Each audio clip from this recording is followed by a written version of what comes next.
해법을 찾는 토론 이슈엔 직설 시작하겠습니다. 4월 7일 재보궐선거가 코앞으로 다가왔습니다. 단연 이번 선거의 최대 화두는 부동산으로 꼽히고 있는데요. 이 민생과 직결되는 부동산 문제를 해결할 후보, 과연 누구인지 철저한 공약 검증이 필요할 것 같습니다.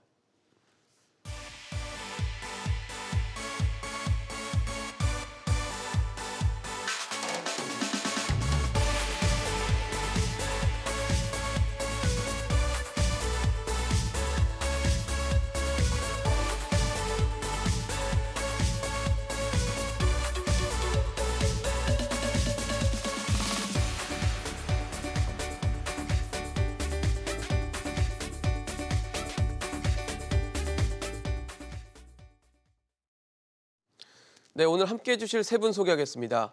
부산 가톨릭대 차재원 특임교수, 정동근 부동산 전문 변호사, 김수민 시사평론가 나오셨습니다. 어서 오십시오. 안녕하세요. 네.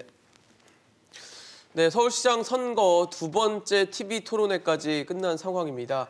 박영선 후보, 오세훈 후보 모두 다 서로 자신이 승자라는 자평을 했는데 교수님 좀 어떻게 보셨어요? 두 번의 TV 토론.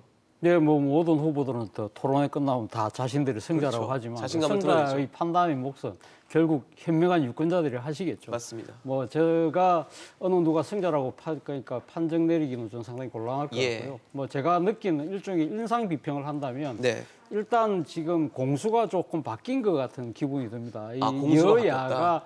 원래 이렇게 맞붙으면 그러니까 지금 야당이 상당히 적극적인 공세를 취하고 여당은 좀 약간은 방어적인 측면을 취하는데 이번은 상당히 조금 뒤바뀌었다. 그 뒤바뀐 이유는 일단은 지금 뭐 외형적으로 드러나고 있는 지지율 차이 때문에 그럴 수 있을 겁니다. 그죠? 그러나 그것보다는 좀 더 이 양 후보의 좀 더 전략적 이 판단이 좀 자리 잡고 있는 것이 아닐까 생각이 드는데 예를 들면 지금 박영선 후보 같은 경우는 일종의 차악 선택론? 차악이라는 거, 차악보다는 차악을 선택하는 게 네. 낫다는 거죠. 뭐, 왜 이런 말씀을 드리냐면 지금 박영선 후보의 지지율 저조가 사실 그 LH 투기, 공직자들이 투기요.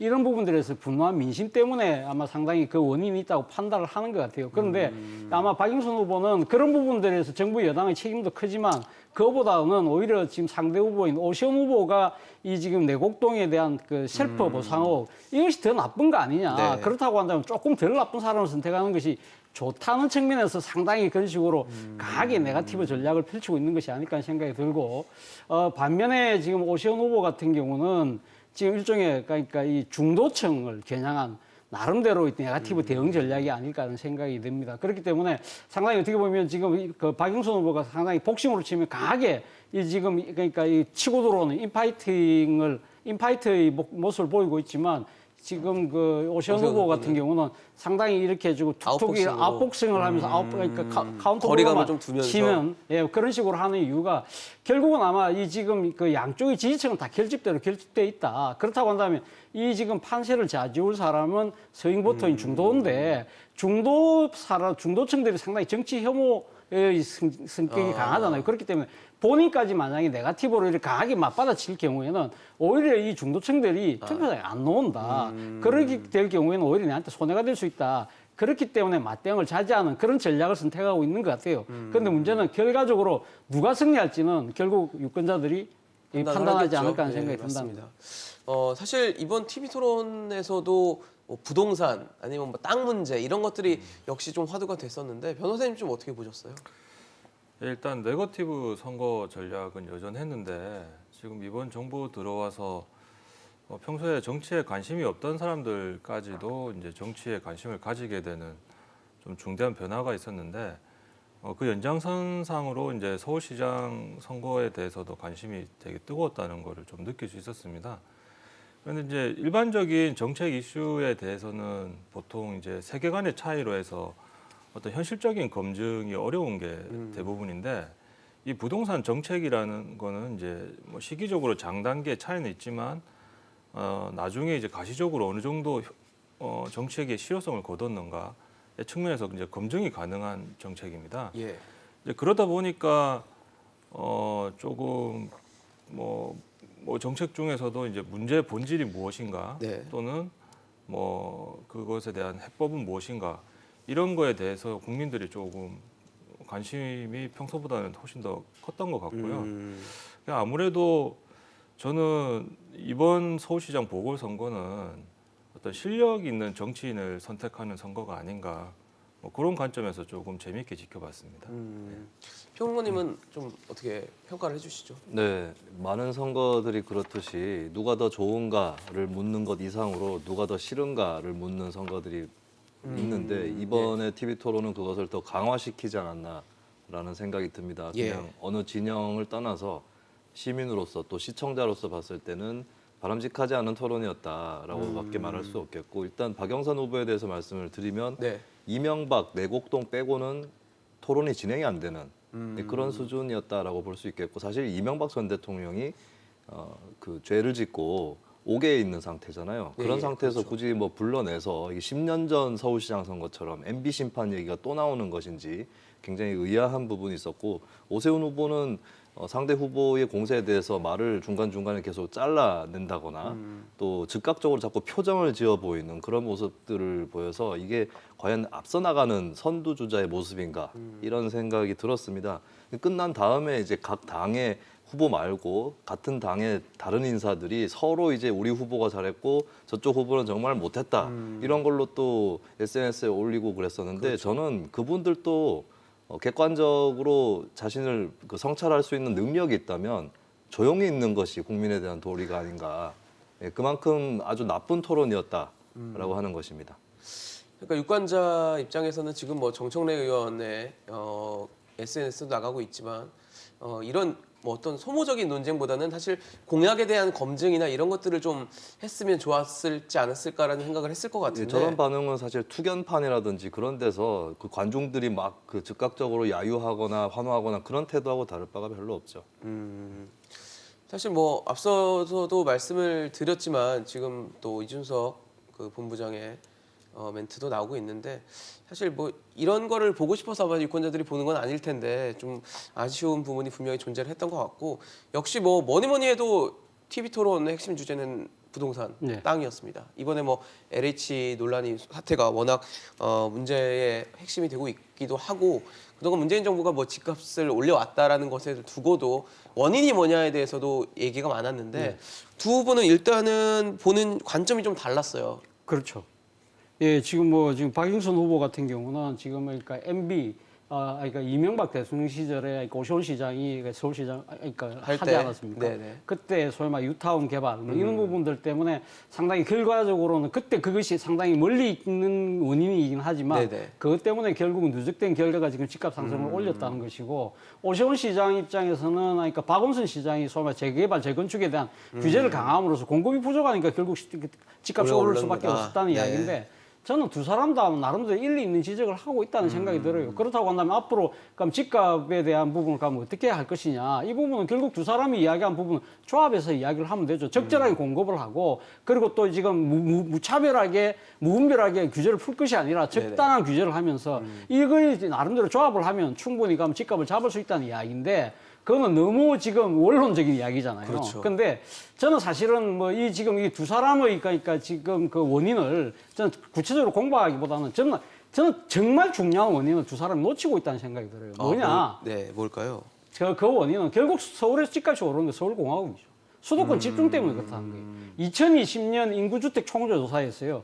우리나라가 처음으로 수도권 인구가 비수도권을 초월했어요. 이 상황이 점점 더 심화될 겁니다. 너무 집중되고 있다는 그렇죠. 거죠. 그러니까 1970년 대비해서 2020년 수도권 인구 증가율이요. 네네. 그러니까 1970년 대비 184.4%입니다.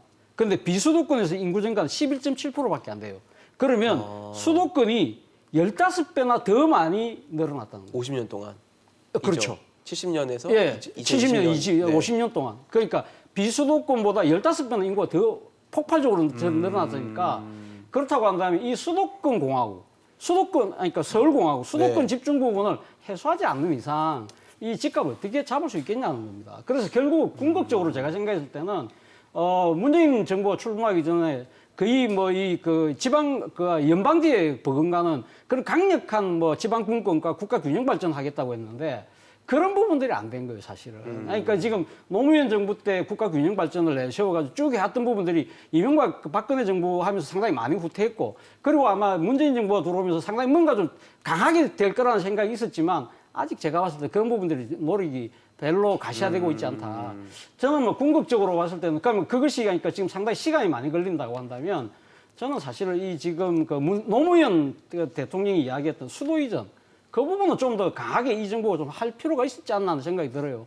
지금 그 행정 수도를 만들려고 했을 네. 때 관습헌법이라는 헌법재판소의 기괴한 논리 때문에 무산됐지만 네. 그러나 그것이 그 정작 필요하다고 생각한다면 좀 더 가감하게 이 지금 집권 측에서 이 부분에 대해서 진짜 개헌을 해서라도 하려는 의지를 보였어야 되는 것이 아닌가.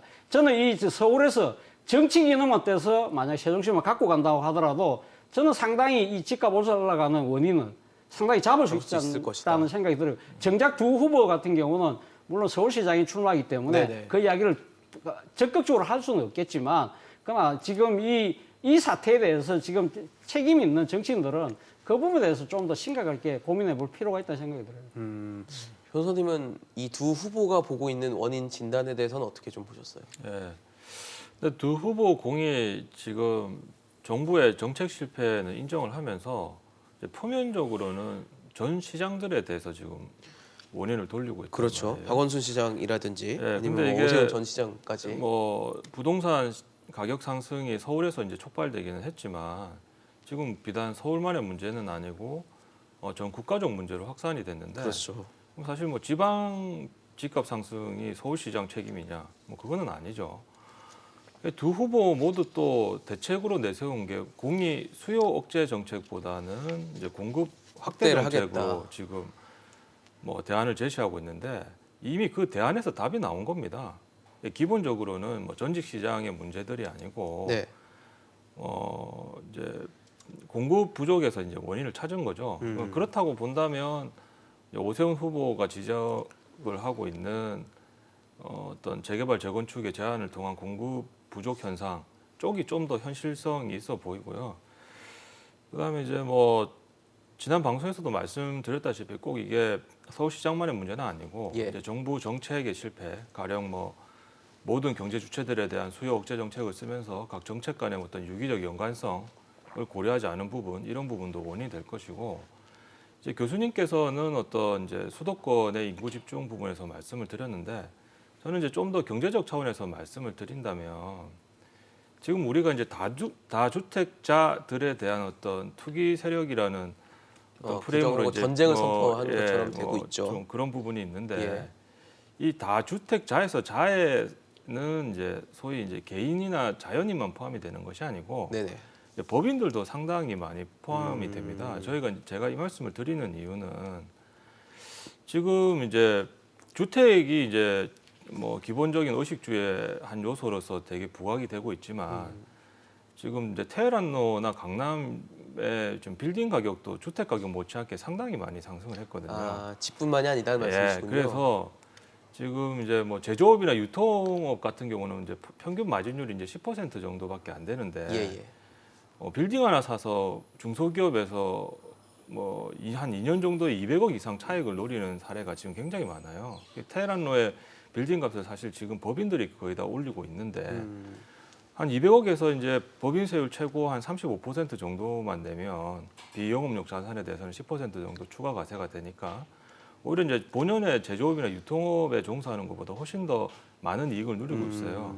이 말씀을 왜 드리냐고 하면 사실 이제 저성장 시대의 어떤 인위적인 경기 부양으로 지나치게 통화량을 과잉 공급을 하다 보니까 시중에 유동성이 많이 넘쳐나는데 그 유동성이 마땅한 투자처를 찾지 못했던 근본적인 경제적 문제도 있는 겁니다.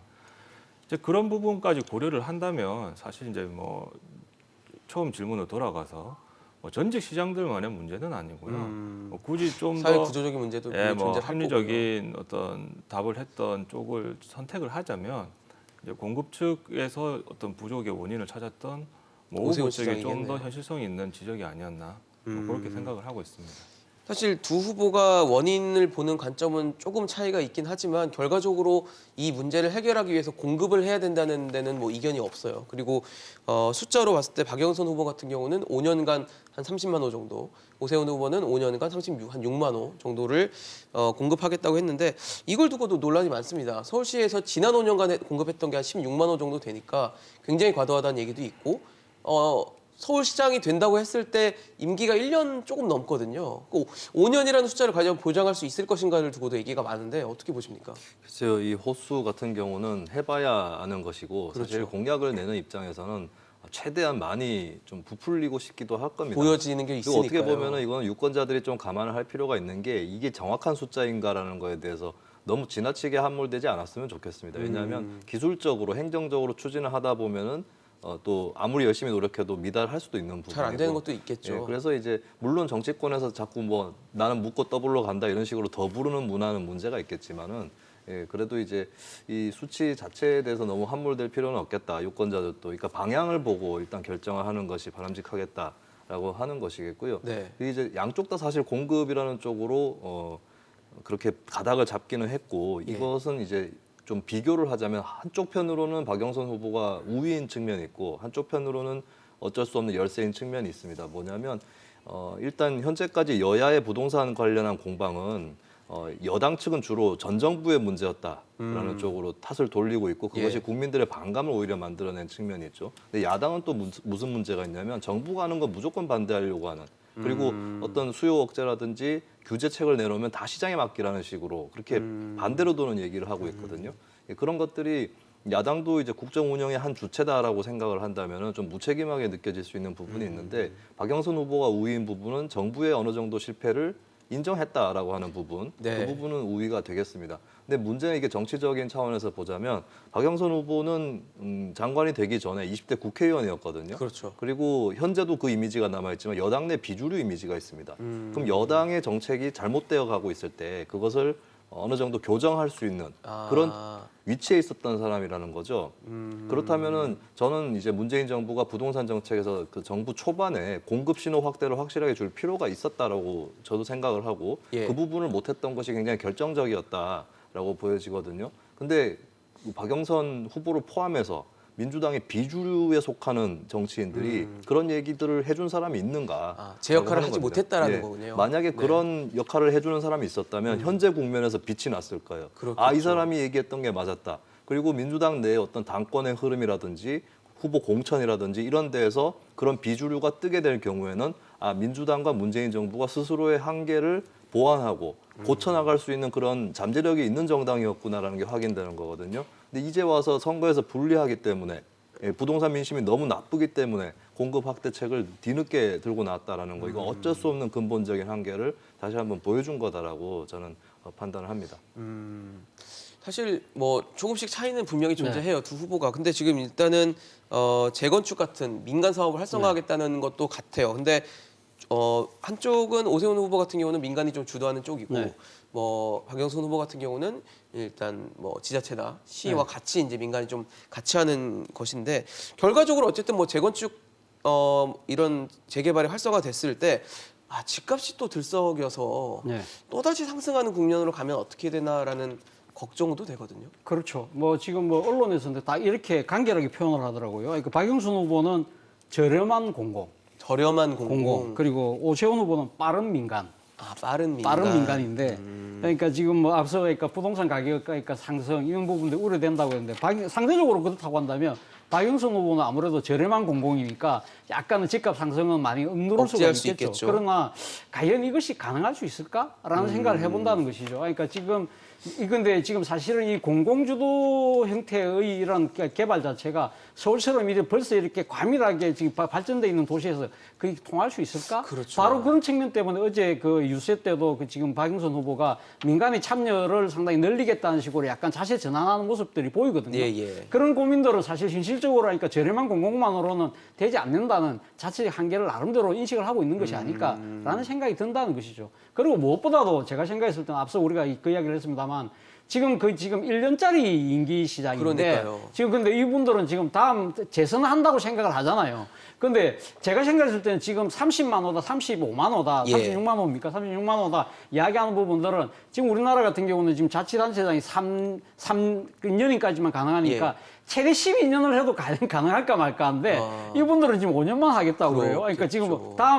다음 이번 선거 말고 다음 선거 다음도, 당선된다는 네. 보장이 있는지 없는지도 모르는데 그렇게 보장이 있다고 한다면 또 9년이라도 차라리 늘리지 왜 5년만 한다고 합니까? 저는 9년 정도까지 한다고 해도 될지 안 될지 모르겠는데 그리고 또 하나의 문제는 그거죠. 그러니까 지금 또 중앙정부가 앞으로 어떻게 변할지 모르잖아요. 맞습니다. 참 내년에 차기 또 있는데 대선이 있기 때문에. 사실 이런 이 대규모 이 주택 공급에 있어서는 중앙정부의 그런 역할이 역할, 중요하죠. 방침 이런 것들하고 이게 과연 매칭이 되느냐는 부분이 있는 것이거든요. 그래서 이제 지금 오시원 후보는 앞서도 제가 이야기했습니다. 빠른 민간인데 네네. 상당히 아마 효율성 있게 빨리빨리 갈 수는 있겠죠. 그러나 방금 말씀하신 것처럼 민간인까지 상당히 주도했을 경우에 가격 통제를 어떻게 할 것이냐. 네. 그 고민에 대한 부분에 대해서 대책이 그렇게 솔깃하게 들리진 않는다는 생각이 든다.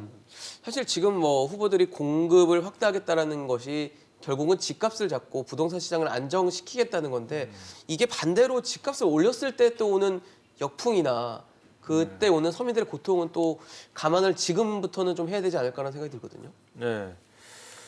근데 지금 이미 이제 뭐 그 집값이 최근에 뭐 조금 진정세가 되긴 됐지만 네네. 지금 압구정 현대 같은 경우는 뭐 한 달 사이에 40억 하는 아파트가 50억으로 올랐습니다. 예, 그래서 그런 조짐은 이미 보이고 있고요. 사실 뭐 지금 이제 규제를 철폐한다는 것에 대해서 먼저 시장이 지금 움직이고는 있어요. 근데 기본적으로 뭐 단기적인 관점에서 그런 움직임이 있다고 해서 공급 확대 정책을 근본적으로 철회할 수는 없는 상황이고요. 예. 그리고 이제 저희가 현실을 좀 냉정하게 생각을 해봤을 때, 우리가 이제 뭐 음마아파트나 뭐 압구정 현대가 이제 사실 강남에서 대표적인 뭐 재건축의 대장주로 사람들이 네. 인식을 하고 있는데, 이제 그런 아파트의 집값을 어느 정도 잡는다고 해서 사실상 뭐 중산층이나 지금 신혼부부와 같은 청년들이 그 집에 들어갈 수 있다고 기대하지는 않지 않습니까? 너무 비싸죠, 사실. 예, 그렇죠. 그거는 뭐 오히려 이런 차원에서는 저희들이 이제 견제를 해야 될 것 같아요.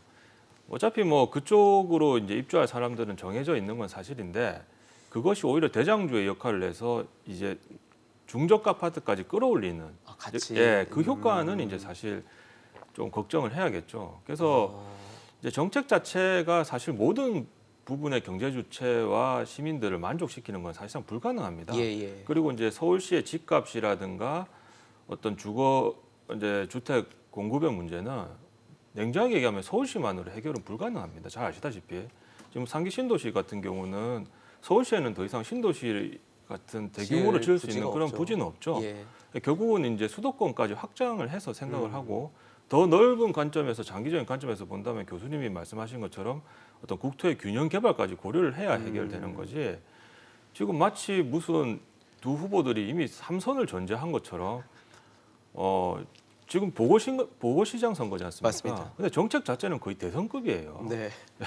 그러니까 이걸 마치 또 단기에 또 성과가 나올 수 있는 것처럼 막 얘기를 하는데 참고로 재밌는 말씀 한번 드리면 예. 이제 재건축이나 재개발 같은 경우에 안전진단을 통과하고 착공하는 데까지만 최소 7년 걸립니다. 7년이요. 예, 그리고 거기에다가 입주까지 하려면 10년은 걸려요. 그리고 더 놀라운 사실 하나 말씀을 드리면 예.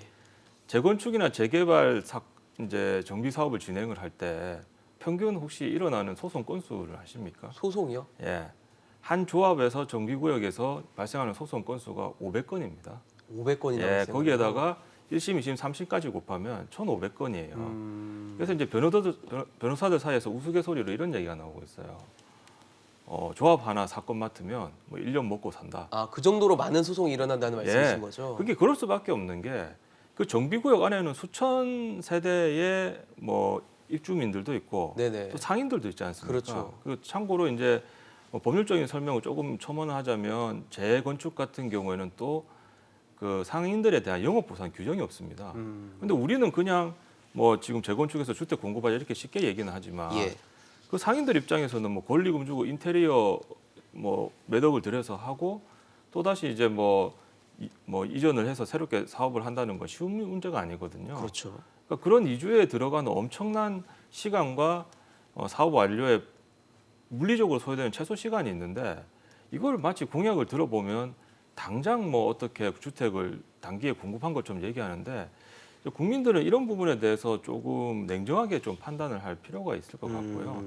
그래서 사실 모든 부분에서 단기 성과를 낸다는 욕심을 조금 내려놓을 필요도 있고 국민들도 좀 냉정하게 이런 부분을 판단할 필요가 있다. 네. 저는 그렇게 말씀드리고 싶습니다. 네, 변호사님 말씀, 교수님 말씀 듣고도 이게 될까라는 생각을 했는데 변호사님 말씀까지 들으니까 소송까지 또 있네요. 이거 보니까 쉽지가 않을 것 같다라는 생각은 드는데 평론가님 어떻게 좀 보세요? 이 부동산 정책이나 뭐 향후 집값 문제까지도 좀 감안을 해야 될 거 아니에요? 일단 재건축 이것은 단기적 상승은 좀 많이 우려가 되는 그런 상황인데 장기적으로는 이제 효과가 있을 수 있겠죠. 근데 그러니만큼 이 정부가 출범을 할 때에 공급 확대에 대해서 애당초. 신호를 주고 그때부터 시작을 했었어야 합니다. 그러니까 현 정부의 부동산 정책의 문제가 뭐냐라는 것이 이번에 또 드러나는 건데 사실 뭐 건건히 따져가지고 그때 그거 다 틀렸다라고 보기보다는 네네. 우선 순위라든지 어떤 시기와 조건이라든지 이런 것들의 문제가 더 컸던 것 같거든요. 그러니까 비유를 하면은 이제 산에 멧돼지가 나타나서 멧돼지를 잡기로 했는데 네네. 이제 이걸 잡으려면은 덫도 좀 쳐놓고 그리고 사람들 불러 모아서 포위를 해나가야 되는데 일단은 화살부터 쏘아봅니다. 총부터 쏘아봐요. 그럼 멧돼지가 놀라가지고 막 날뛰지 않습니까? 네. 그러면 이제 부랴부랴 또 덫을 막 설치를 합니다. 그리고 그 덫에 막 사람이 걸려요. 그리고 나중에 사람들 불러 모아가지고 깽가리 치면서 모는데 멧돼지가 민가로 내려가 버리는 이런 상황이 벌어지는 것이죠. 순서가 잘못되면. 그렇네요. 예, 현 정부의 부동산 기조의 문제가 이제 그런 데서 드러난다고 봅니다. 예, 저희 뭐 평론가님 말씀에 조금만 첨언을 드리자면 지금 크리티컬한 문제가 또 하나 더 있는데 네. 이제 두 시장 다 공급 부분에서 어떤 공급을 확장해야 된다는 측면에서는 뭐 동일한 얘기를 하고 있는데 예. 박영선 후보 같은 경우는 이제 공공 재개발이나 공공 개발 쪽에 좀 더 무게 중심을 두고 있지 그렇죠. 않습니까? 현 정부의 기조와 뭐 네, 연속성이 근데 그러려고 있기 때문에. 하면 SH나 LH의 규모가 더 확대가 돼야 돼요. 근데 지금 아, LH 해체설이 나오고 그렇죠. 있는데 예. 이런 부분에서 그러면 공공개발에서 소위 이제 사업 시행자나 주체로 과연 누가 투입이 될 또 것이냐? 엇박자가 날 수도 그러면 있겠네요. 뭐 LH를 다시 재정비해서 뭐 공룡 거대 공기업으로 다시 정비를 할 거냐? 이런 문제도 있는데 이런 부분에 대해서는 토론에서 전혀 어떤 얘기가 대책이나 되거나, 예. 이런 부분에서 논의가 안 됐어요. 예, 그런 부분을 좀 추가로 지적을 하고 싶습니다. 임기응변하고 네. 빅픽처하고 안 맞아 돌아가는 것이죠. 어떤 거랑요? 임기응변으로 내놓는 것들과 네네. 빅픽처하고 그렇죠. 네, 안 맞게 돌아간다. 사실 하나하나 조그만 조각들이 전체 그림과 어울려야지 나중에 네. 그림이 전체적으로 완성이 되는데 그런 부분에 있어서 뭐 퍼즐 하나하나를 봤을 때는 그럴듯하지만 전체 그림 봤을 때는 또 맞지 않는 그런 상황에 대해서도 우리가 좀 견지를 할 필요가 있어 보입니다. 박영선 후보의 대표적인 공약 가운데는 이 21개 다핵도시 또 수직 정원이 있는데 또 수직 정원이 또 굉장히 또 논란거리가 됐습니다. 뭐 모기가 산에 많에 중국의 어떤 데 여러 가지 얘기가 나왔는데 이거 어떻게 보세요? 글쎄요, 저는 뭐 지금 이런 건축 문외한이잖아요, 저는 솔직히. 예. 그래서 좀 판단하기가 상당히 좀 힘들어요. 그래서 뭐 이런 표현 쓰잖아요. 대략난감. 대략난감. 예, 대략난감인데, 뭐 저도 뭐 그러니까 서울 사니까 유권자 한 사람이 대표 공약 봤는데, 저는 솔직히 그 수직 정원이라는 개념 자체가 우리가 이 지나다니다 보면 이 수직으로 된 벽에 이렇게 식물 쫙 심어놓은 거 그 네, 정도 네, 네. 인테리어 관상용 정도만 생각했지 이 지금 박영선 후보가 이야기하는 것처럼 도심 한가운데다가 그렇게 딱 큰 일종의 탑 건물을 같은 건물을 세워서 그렇게 한다는 것 거기에 자체가 조경을 한 번도 만들겠다는 생각을 해본 적이 네. 없어요. 그래서 이번에 뭐 지금 뭐 중국의 뭡니까 서창성 청두에 예. 치삼림 하원인가요? 뭐 그런 게 있다고 해서 제가 이미지를 봤어요. 보니까 정말 신선한 충격이 오더라고요. 야, 이게 가능하다고? 약간 정말 나무나 숲으로 덮어놨죠 예. 빌딩을. 야, 이런 게 있었구나. 그 상당히 신선한 충격인데 또 토론하는 과정을 가봐보니까 그게 또 여러 개 부작용들이 이야기를 하더라고요. 네. 모기가 많이 벌레가 들끓는다든지. 굉장히 많았다고 뭐 그러더라고요, 그리고 또 뭐 서울 같은 경우는 지난 겨울에도 상당히 뭐 한 영하 20도까지 네, 내려가는 추웠죠. 그런 경우가 있을 경우에 그럼 그런 데 대한 대책은 뭐냐? 동파나 이런 뭐 그런 것들. 것도 그리고 또 야권에서 지금 지적하는 것 중에 하나가 그거 아닙니까? 비용이 얼마 드느냐니까 뭐 하나 그 여의도 사례를 하나 들기는 들었지 한 3천억 이야기를 네. 한다니까. 하나에 3천억 예, 하나에 정도. 3천억이라니까. 야, 그럼 그 3천억이라는 것이 지금 서울시 학생들한테 주는 무상급식이 2천억인데 뭐 그런 부분들을 따지면 이게 맞는 말일까? 이런 부분들에 대해서 저 입장에서는 상당히 신선 충격이면 분명한데 네네. 그런 여러 가지 기술적 문제들 그리고 비용의 문제들 예. 이런 부분들에 대해서 이게 대해서 저도 판단이 잘 안 쓰는 겁니다. 그렇기 때문에 아마 저뿐만 아니라 상당수의 유권자들이 상당히 혼란스러울 수밖에 없는 상황이기 때문에 모르겠습니다. 이 부분에 대해서는 이제 박영선 후보가 정말 자신감 있다면 이 지금 여러 가지 제기된 의혹들에 대해서 확실하게 나름대로 그러니까 그 조금 설득을 하면서 네. 이 공감을 살 수 있는 좀 더 적극적인 그러니까 좀 뭐랄까 여러 가지 설명들을 네. 내놓아야 될 필요가 있지 않나 생각도 듭니다. 그렇죠. 아무래도 뭐 여러 가지 의혹과 의구심은 분명히 있기 때문에 네. 그 부분에 대한 어떤 유권자들에 대한 설명이나 이해를 도울 수 있는 그런 것들도 좀 필요하지 않을까라는 생각이 드는데 사실 TV 토론이 진행되면서 얘기가 됐던 것 중에 하나가 기승전 내곡동이다라는 얘기도 있었습니다. 이 오세훈 시장의 내곡동 의혹과 관련해서도 굉장히 시간을 많이 좀 할애를 하면서 소모를 했는데 오세훈 후보가 나름대로 설명은 했지만 뭐 기억이 잘 안 난다. 기억 앞에서는 겸손해야 된다. 이렇게 답변을 하면서 의혹이 깔끔하게 좀 씻겨나가지는 않는 모습이었거든요. 네. 근데 이제 정치인이라는 게 뭐 불법과 합법만을 논할 단계는 아니고요. 사실 이제 뭐 일반인들한테 문제가 안 되는 사실 좀 높은 도덕적 기준, 특히 우리나라는 뭐 다른 나라보다는 그게 좀 심한 편이고요. 근데 일단 모양새나 이미지는 안 좋은 거는 사실입니다. 근데 저는 이제 개인적인 뭐 사견으로 좀 말씀을 드리자면 이제 오세훈 후보가 어떤 뭐 불법적인 정보를 취득해서 그것을 이제 뭐 내곡동 토지를 매입을 하거나 또는 이제 보상 과정에 어떤 정치적 영향력을 행사를 해서 네. 거기에서 이제 보상금을 이제 통상 받을 수 있는 수준보다 조금 높게 받았다거나 이제 이런 부분이 확인이 되면 그것은 이제 비난을 넘어서서 사실은 이제 불법의 영역에 속하기 때문에 이제 시민들 입장에서는 뭐 용납을 할 수 없는 거죠. 그리고 이게 서울시 선거긴 하지만 만약 그것이 밝혀졌다고 하면 뭐 전 국민들이 가만히 있지는 않겠죠. 근데 이제 박원순 시장이 이제 취임하고 나서 사실 그 오세훈 시장의 실질적으로 이제 불법성이 있었는지에 대해서 어느 정도 조사를 좀 했었어요. 그 당시에. 근데 뭐 특별한 혐의점이나 이런 부분에 대해서 이제 밝혀지지 않아서 사실 그때 더 이상 추가적으로 그 얘기가 나오지 않았는데 일단 지금 뭐 나오고 있는 정책들의 어떤 비중에 봐서는 사실상 커 보이지는 않고요.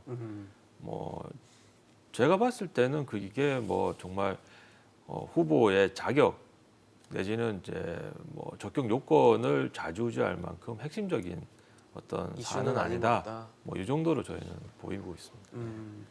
부모님 어떠세요? 사실 뭐 이 네. 이슈가 그렇게 중요한 이슈인가에 대해서도 좀 말이 많고요. 예, 이게 본질적인 전선하고 그리고 실제로 주요 전투가 벌어지는 전선에 좀 간극이 있는 게 예. 오세훈 후보 본인이 공언을 했지만 자신이 부당한 영향력을 행사했다라고 하는 증언이 나오면 사퇴하겠다라고 하지 않았습니까? 네네. 그러니까 본인의 직무를 이용한 사익을 추구했다, 이용해서 사익을 추구했다라고 하는 게 이제 핵심일 것이고 가장 민감한 부분일 텐데 이게 뭐 물론 오세훈 후보가 잘못해서 꼬인 부분도 있긴 한데 그러면 네네. 그 땅의 존재라든지 그 땅에 관련된 사항들을 알고 있었느냐 모르고 있었느냐 그렇죠. 이걸로 이제 빠져가지고 계속 싸우고 있거든요. 네. 이건 오세훈 후보가 이제 논란을 촉발시킨 스스로 원인을 제공한 측면도 있거니와 한편으로 박영선 후보도 그게 소재가 되니까 계속 거기에 빠져 있는 예. 그런 모습을 보여주고 있고 이것은 분명하게 의혹이 밝혀지지 않는 이상은 그냥 유권자들에게 한낱 소음이거나 스트레스가 되는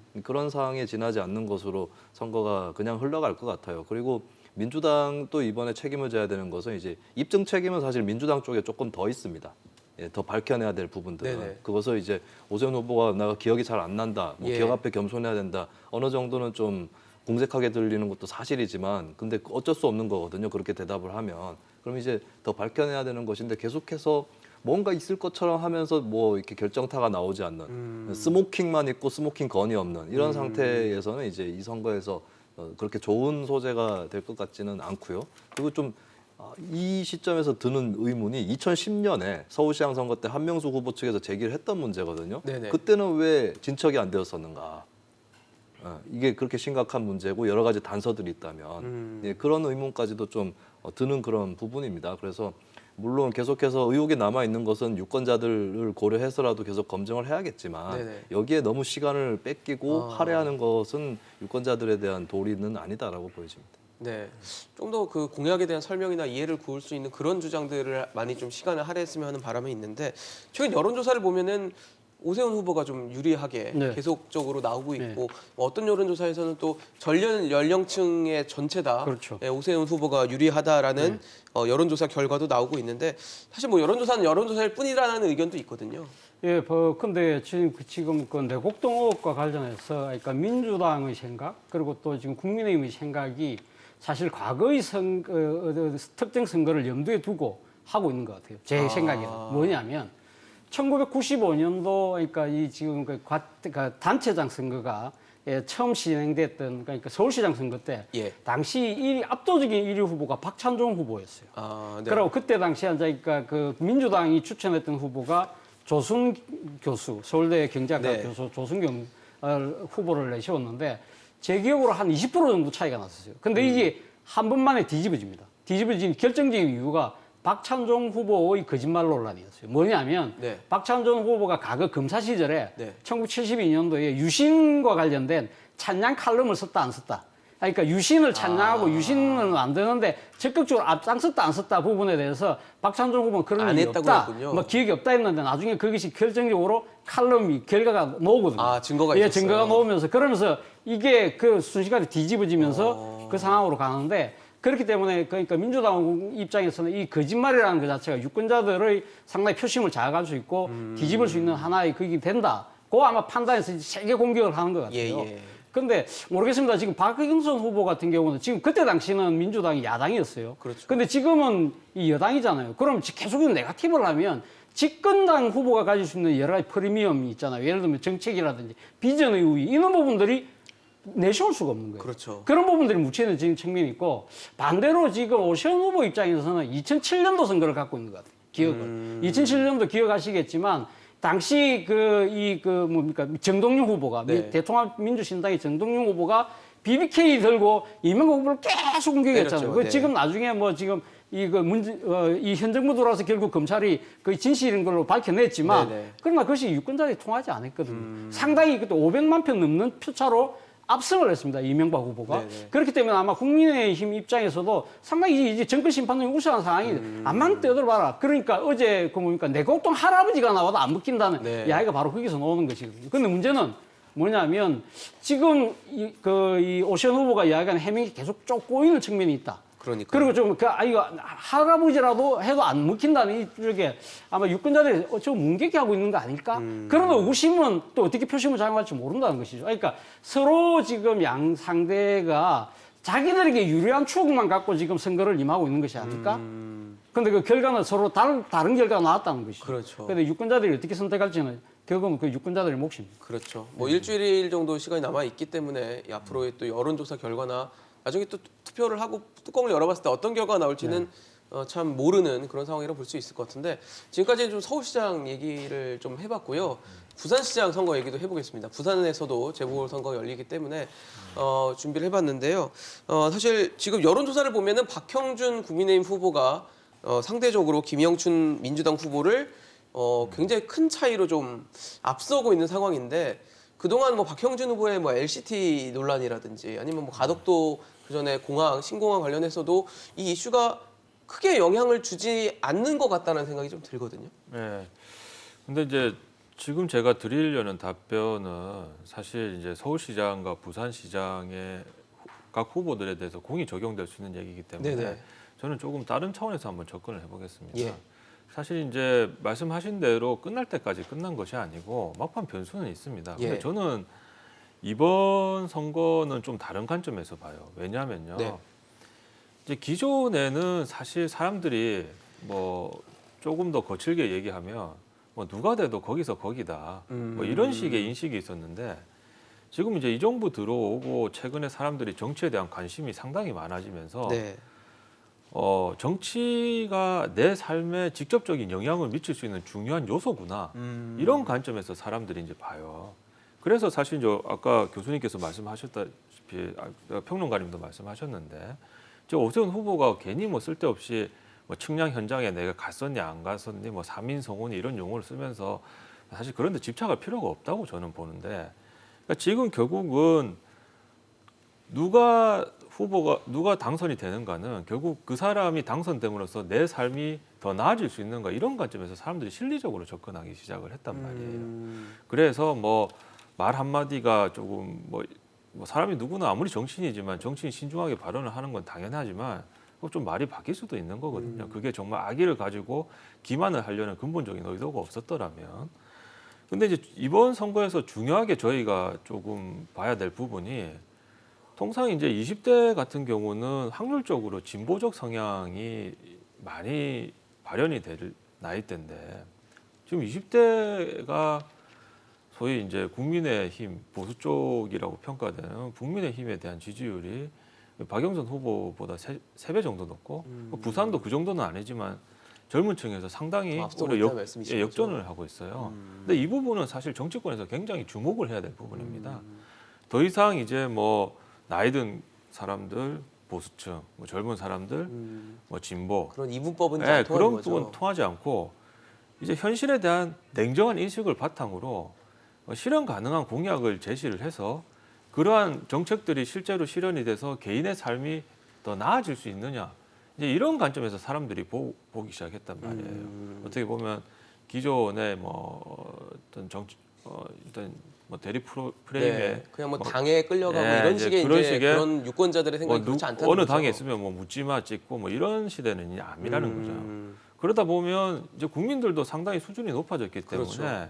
어떤 감성적인 접근, 현실적으로 실현 가능성이 없는 정책을 그냥 단기간에 뭐 남발을 해서 뭐 당선이 될 수 표를 있는 얻어낸다. 시대는 갔다. 그래서 사실 이번 정치 선거 자체가 하나의 또 전환점이 될 수 있는 계기가 될 수 있다. 네. 뭐 이런 관점에서 이제 보고 있는데 예.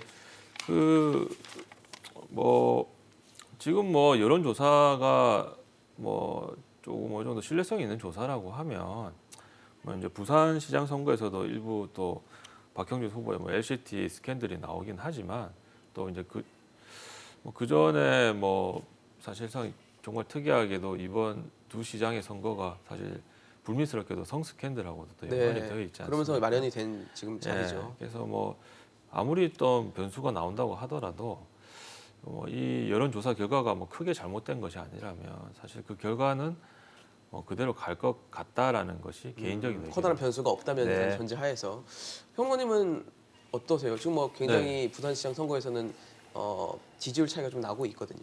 작년부터 여론조사 흐름을 보면 부산의 양당 중 어느 쪽도 지지하지 않는 사람도 꽤 많이 있었거든요. 선거 부동층도 두텁게 있었는데 부동층이 조금씩 줄어들고 있는데 대부분이 이제 박형준 후보 쪽으로 가고 있는 것 같아요. 그것은 이제 사실 부산의 많은 유권자들이 내년에 있는 대선이라든지 부산시장 선거에서 민주당을 지지할 가능성을 열어놓고 있을 겁니다. 근데 이번에는 지고 가라. 라고 하는 것이 아마 대세가 아닌가 그렇게 보여지는 거고 여기서도 마찬가지로 네거티브 캠페인이 잘 먹히지 않는 부분이 이제 거기서 드러나는 거죠. 답이 정해져 있다라고 하는 그런 측면이라서 박형준 후보 쪽에서 뭐 대단히 직관적으로 사람들이 딱 와닿을 수 있는 스캔들 네네. 그런 게 터지지 않는 이상은 다른 변수는 없지 않을까 그렇게 보여집니다. 변수 없을 것이다. 교수님은 어떻게 보세요? 저는 이번 부산 선거 제가 예상했던 거하고 정말 다른 부분이 하나 있는데요. 뭐냐면 네. 진흙탕 선거라는 거예요. 진흙탕 선거다. 예, 그러니까 지금 오늘 양쪽에서 다 상대방을 향해서 다시 또 뭐 새로운 고소 고발을 할 거라고 그래요. 지금 LC때뿐만 아니라 또 뭐 지금 국민의힘 쪽에서는 김영춘 후보의 뭐 형님 관련된 뭐 또 뭐 그런 여러 가지 또 의혹들로 제기를 하면서 그거가 또 막 이렇게 하는데 저는 원래 생각했을 때 이 부산 선거판은 조금은 젠틀한 선거가 되지 않을까 하는 생각을 했었죠. 왜냐하면 공약 선거나 이런 것도. 왜냐하면 김영춘 박영춘 두 사람이 우리 정치판 신사로 불릴 정도로 상당히 합리적이고 상당히 말도 품격 있게 하시는 네, 분들이고 젠틀한. 특히 또 두 사람이 인연이요. 고려대학교 같은 또 이 동아리 선후배입니다. 그리고 하숙방을 서로 좀 물리받고 할 정도로 개인적인 인연이 있고요. 그리고 또 두 사람 다 YS키즈예요. 김영삼 대통령이 발탁했던 사람들이에요. 그렇기 때문에 두 사람은 뭔가를 하면 좀 뭔가 좀 품격 있고 뭔가 할 거라고 매너를 지키면서 할 생각했는데 것 같다는데. 그렇지 않다는 거예요. 그러니까 LCT 의혹부터 시작해서 뭐 김영춘 후보 의혹 그러면서 지금 고소고발전이 서울시장 선거 훨씬 이상으로 지금 격화되고 있다. 이런 부분들에 대해서 과연 부산 시민들, 특히 중도층들이 어떻게 판단할 것이냐. 과연 이 지금 야당이 생각하는 대로 지금 심판할 것이냐. 아니면 오히려 중도층들의 정치 혐오를 부추겨서 투표율을 낮출 것이냐. 이런 것이 저는 뭐 마지막 남은 하나의 변수가 아닐까라는 생각을 해봤습니다. 알겠습니다. 뭐 이제 서울시장 그리고 부산시장 보궐선거가 얼마 남지 않았습니다. 정책과 공약을 좀 냉정하게 바라보고 판단해야 될 시점인데 뭐 각종 논란과 여러 가지 시끄러운 잡음들이 있기 때문에 유권자들의 냉철한 시선과 또 정확한 판단이 필요한 시점으로 보입니다. 결과적으로 모든 것의 판단은 유권자들이 하는 것이겠죠. 앞으로 남은 기간 동안 잘 판단하셔가지고 재보궐선거도 원하는 경제와 또 부동산 문제가 없도록 잘 치러내시기를 기대해 보겠습니다. 오늘 차재원 교수, 정동근 변호사, 김수민 평론가와 함께했습니다. 이슈엔 직설 오늘 준비한 소식은 여기까지입니다. 지금까지 시청해 주신 여러분 고맙습니다.